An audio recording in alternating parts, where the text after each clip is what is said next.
আসসালামু আলাইকুম। এখন আপনারা দেখবেন সংবাদ শিরোনাম। ২১৫ আসনে বিপুল জয় নিয়ে সংসদে যাচ্ছে বিএনপি জোট। এই বিজয়ে জনগণের ভালোবাসা বললেন মির্জা ফখরুল। রোববার নাগাদ নতুন সরকার গঠনের আশা। যাবতীয় উদ্দেশ্য ম্যানিফেস্টো তার যে ঘোষণাপত্র সেটাই থাকবে, বলেই দিয়েছে ওরা যে 15 তারিখের মধ্যেই তারা হতে হবে। এবারের নির্বাচনটা একদম সুষ্ঠু নিরপেক্ষ হয়েছে।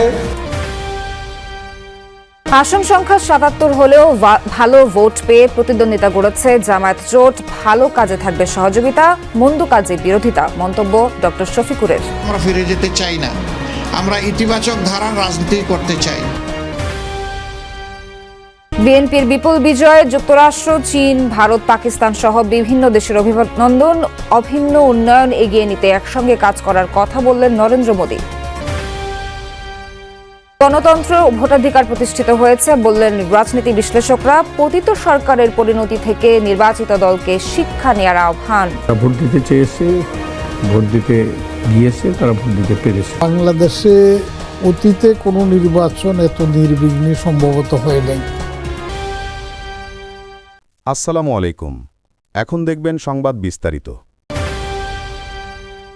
ত্রয়োদশ জাতীয় সংসদ নির্বাচনে ম্যাজিক ফিগারের পর রেকর্ড গড়ল বিএনপি।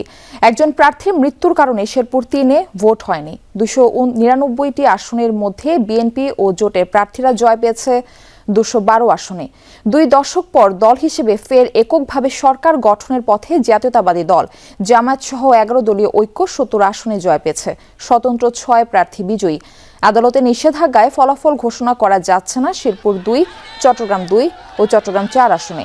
তাই ২৯৬ আসনের বেসরকারি ফলাফল প্রকাশ করা হচ্ছে। জাতীয় নির্বাচনে নিরঙ্কুশ জয় পাওয়ায় দেশবাসীকে শুভেচ্ছা জানিয়েছে বিএনপি। বিজয় উপলক্ষে নেতাকর্মীদের আনন্দ মিছিল বা সভা না করার নির্দেশনা দিয়েছে দলটি।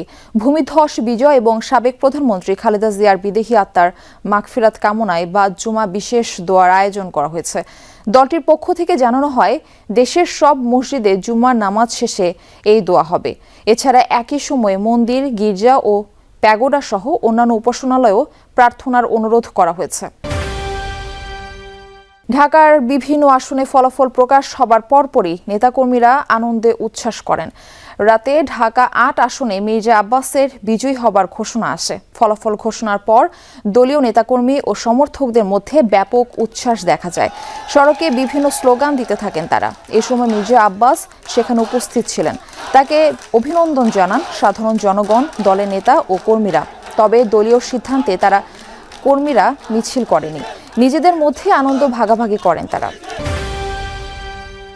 ব্যালট গণনা না হওয়ায় ফলাফল অমীমাংসিত আছে ঢাকা ১৬ আসনে। দর্শক, এ বিষয়ে আরও খবরাখবর জানাতে যুক্ত হচ্ছেন সহকর্মী হুমায়ুন রশিদ জীবন। আমরা যাচ্ছি তার কাছে। জীবন, সারা রাত রেজাল্টের অপেক্ষায়, কখন নাগাদ জানা যাবে চূড়ান্ত ফলাফল? ১৬ আসনের মানুষদের জন্য একটি নতুন দিন আসলে হতে পারলো কি? কেননা ভোট হয়ে গিয়েছে অনেকক্ষণ, কিন্তু তারা এখনো জানেন না তাদের নির্বাচিত প্রতিনিধি আসলে কি। গতকাল রাতে আমরা এখানেই ছিলাম, মিরপুর বাংলা স্কুল অ্যান্ড কলেজে। এখানেই রিটার্নিং যারা কর্মকর্তা ছিলেন তারা এই আসনের ফলাফল ঘোষণা করেন। তবে সেটি চূড়ান্ত ফলাফল নয়, সেটি শুধুমাত্র কেন্দ্রে যে ভোট পড়েছে সেই ফলাফল।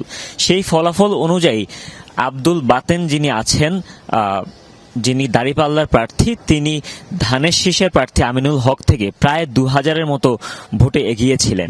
কিন্তু সেটি চূড়ান্ত ফলাফল এই জন্য নয়, কেননা পোস্টাল ব্যালট সেটি তখনও যোগ হয়নি, এবং সেটি যোগ হওয়ার পরই আসলে জানা যাবে যে ঢাকা ১৬ আসনে আসলে বিজয়ী প্রার্থী কে। যখন কিনা রিটার্নিং কর্মকর্তারা এই বিষয়টি জানান, তখনই দুই দলের যারা কর্মী সমর্থক ছিলেন তারা নিচে অবস্থান করছিলেন, মুখোমুখি অবস্থান করছিলেন, এবং সেই ঘটনাটি কিছুটা উত্তেজনার দিকে গড়ায়। এবং তখন আসলে সড়কে পর্যাপ্ত সেনা সদস্য ছিলেন, পর্যাপ্ত আইনশৃঙ্খলা বাহিনী মোতায়েন ছিলেন। তারা মুহূর্তের মধ্যেই এই দুই পক্ষকে আলাদা করে দেন, ছত্রভঙ্গ করে দেন এবং এটি নিরাপদ দূরত্বে নিয়ে যান।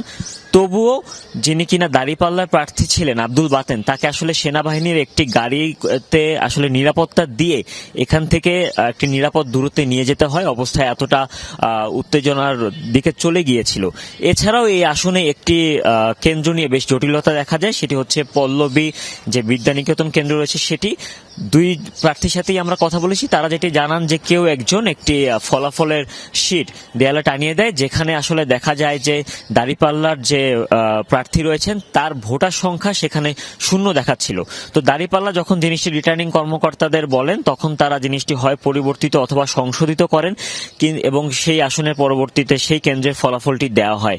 তবে এই বিষয়টি নিয়ে ধানের শীষের প্রার্থীর এক ধরনের অভিযোগ রয়েছে। তিনি অভিযোগ জানান যে যদি একটি কেন্দ্রে আসলে এমন হেলাফেলা করা হয় ফলাফল নিয়ে, যদি রিটার্নিং কর্মকর্তা বা সংশ্লিষ্ট দায়িত্বরত কর্মকর্তাদের কার্যক্রম এরকম গাফিলতির পরিচয় দেয়, তাহলে আসলে বাকি কেন্দ্রগুলোর ফলাফলের উপর আমরা ঠিক কতটা আস্থা রাখতে পারি, এমন একটি প্রশ্ন তিনি গতকাল তোলেন।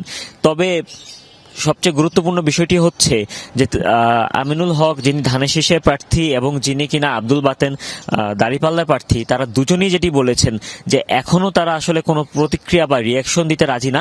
তারা আসলে অপেক্ষা করছেন পোস্টাল ব্যালটের জন্য।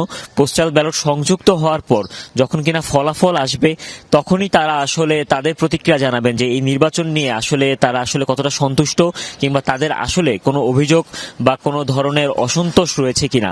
এবং অধীর আগ্রহে আসলে প্রার্থীদের পাশাপাশি তাদের কর্মী সমর্থক এবং ভোটাররাও অপেক্ষা করছেন যে আসলেই এই আসনের নির্বাচিত প্রার্থীটা কে। এটি আসলে কখন নাগাদ জানা যাবে, এই প্রশ্নটি আপনি করেছেন। এই প্রশ্নটি আসলে ফলাফল দিতে দেরি হওয়ায় এসবই ইসির বিশেষ উদ্দেশ্য সাধনের অংশ বলে অভিযোগ করেছে জামায়াত ইসলামী। রাতে নির্বাচন কমিশনে এসে এসব কথা বলেন দলটির মুখপাত্র এহসানুল হক জুবায়ের। এ ধরনের ষড়যন্ত্র রুখতে দেশবাসীকে সাথে নিয়ে প্রতিবাদ করা হবে বলেও হুঁশিয়ারি দেন তিনি। অফিসার, সহকারী রিটার্নিং অফিসার এবং ইসির সদস্য যারা আছেন, নির্বাচনের ফলাফল ঘোষণার ক্ষেত্রে তারা অস্বাভাবিকভাবে কিছু কিছু ক্ষেত্রে বিলম্ব করছেন। আমরা বাধ্য হব এই ধরনের চক্রান্ত এবং ষড়যন্ত্র যারা করছেন তাদের বিরুদ্ধে আন্দোলন করে তাদেরকে আমরা জনগণের মুখোমুখি করব। নির্বাচনের ফলাফল টেম্পারিং এর অভিযোগ তুললেন এনসিপির মুখপাত্র আসিফ মাহমুদ। কেন্দ্রের প্রিজাইডিং অফিসার আটকে রেখে 11 দলীয় জোটের ভোট সংখ্যা কমানোর দাবি তার। গত মধ্যরাতে এনসিপির প্রধান কার্যালয়ে সংবাদ সম্মেলনে এসব কথা বলেন তিনি। কিছু কিছু জায়গায় খুবই কম মার্জিন আমরা দেখেছি, অনেকেই হেরে গেছেন, অনেকেই জিতে গেছেন। 200, 300, 500 ভোট, 1000 ভোট, 2000 ভোট। সেখানে যদি এরকম 3000, 4000 ভোটের হিসাবে, কেন্দ্রের হিসাবে একরকম, রিটার্নিং কর্মকর্তার হিসাবে একরকম, মিডিয়াতে অন্যরকম আমরা দেখতে পাই, এটা আমাদের মধ্যে একটা সুষ্ঠু নিরপেক্ষ নির্বাচন এবং ভোট গণনার ক্ষেত্রে একটা সন্দেহ তৈরি করে, এবং এই সন্দেহ নিয়ে আমরা কখনোই সামনের দিকে এগোতে পারবো না। এই বিষয়ে সুস্পষ্ট ঘোষণা নির্বাচন কমিশনকে দিতে হবে। ফল প্রকাশের পরই রাতে আনন্দ উল্লাসে মেতে ওঠেন বিভিন্ন আসনের কর্মী সমর্থকরা। ব্রাহ্মণবাড়িয়া 2 আসনে জয় পেয়েছেন স্বতন্ত্র প্রার্থী রুমিন ফারহানা। ফলাফল ঘোষণার পরেই উল্লাসে মেতে ওঠেন কর্মী সমর্থকরা।